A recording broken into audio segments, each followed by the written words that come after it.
Coach Brad Laird, the Demon football coach, getting ready for another ranked opponent in Southland Conference play, this one on the road at Central Arkansas, coming off another close call against a ranked opponent.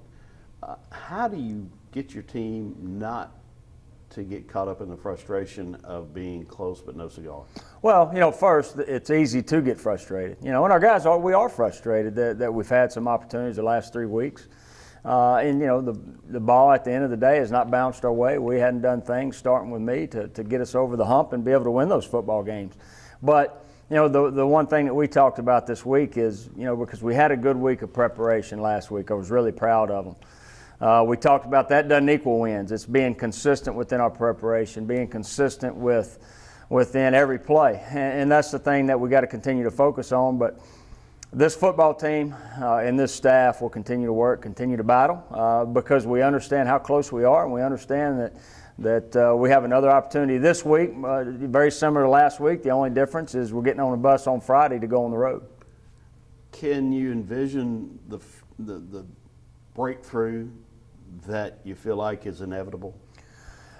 Yeah, because you've seen bits and pieces of it, over the last 3 weeks, and I'm just talking about those 3 weeks because in the fourth quarter, in all 3 of those, one being on the road against Southeastern, and then 2 ranked opponents at home, we've seen the opportunity that we have in the fourth quarter, and so we've seen what we're able to do and what we're capable of doing in all 3 phases. So, we see that opportunity that we have this week, just like we did last week. Offensively, your team, again, 2 turnovers in the red zone. Is there any sort of a situation where guys get in the red zone and instead of feeling like the end zone's there, they're trying not to turn it over? Or, I mean, is it no, I don't think that. It's just some unfortunate things that have happened. Give Sam Houston credit the other night, one with Epler. I mean, so many things happen. One before that, we get a penalty that puts us back, and then he scrambles and makes an unbelievable effort, and fumbles at the 2-yard line. So that's just a situation where I think it was more effort. We've had some poorly thrown balls in the red zone, but that's just a situation that we'll continue to work on, no different than we did last week. I thought we had a good plan for some of the things that we were doing a little bit different in the red zone. Some we were able to work on during the game, some we weren't. But that's a situation where we've been successful in the past, and we'll be successful in the future. Taking on a UCA team that is nationally ranked, that has 4 wins, 2 losses, 3-1 in the conference. What do you see that presents tremendous challenges for your football team from UCA? Well, I think first and foremost, you see a team that has confidence because of what they've done, I guess, the last couple of years. But when you break them down and you look at all 3 phases, starting offensively, you see some depth at running back. You got a second-team all-conference guy that's back. You got the freshman of the year that's back at running back. So they want to rely on those guys. They're averaging 415 yards in offense, I think 160 yards rushing. With 2 quarterbacks that have played, you look at one that started the first 4 games that got hurt in their loss to Sam Houston. You said 3-1 in conference. Sam's their only loss. They got beat 34-31. But he gets hurt in that game, and then they bring in the backup quarterback that's been in there the last 2. But you look, his first game out against Houston Baptist, he's the player of the week in the conference. They score 66 points. So, they got confidence in him. But I think, you look at the running game and what they're able to do there, and also out at receiver with, guys that played quality snaps last year that have taken kind of the lead at receiver this year.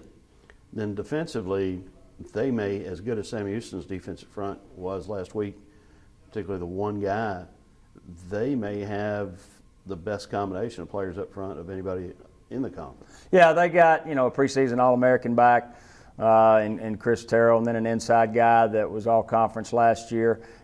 Between those 2 combined last year, they had 22 sacks and 38 tackle for losses, I believe, and they've kind of continued that this year. But they are. I mean, against the run, they're ranked, I believe, first or second in the conference, and kind of where they were the last couple years in rush defense. So, from that standpoint, they do present a problem up front. And the good thing about that is, in the direction that we want to go, we take that as a challenge, and we look forward to the challenge and the opportunity that we have come Saturday against their D-line.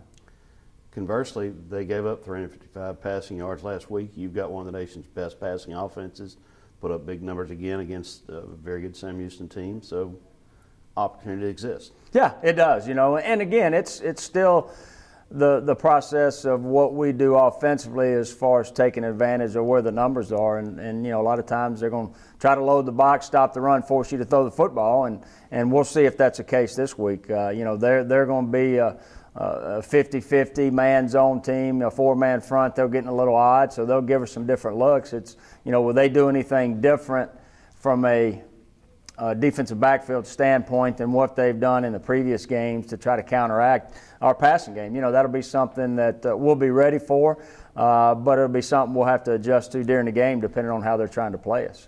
Now, I'm not trying to age you or anything. You got a first-year head coach in Nathan Brown. You're a first-year head coach. But I believe as a defensive coordinator, you game plan against Nathan Brown. Yeah, you are telling my age there.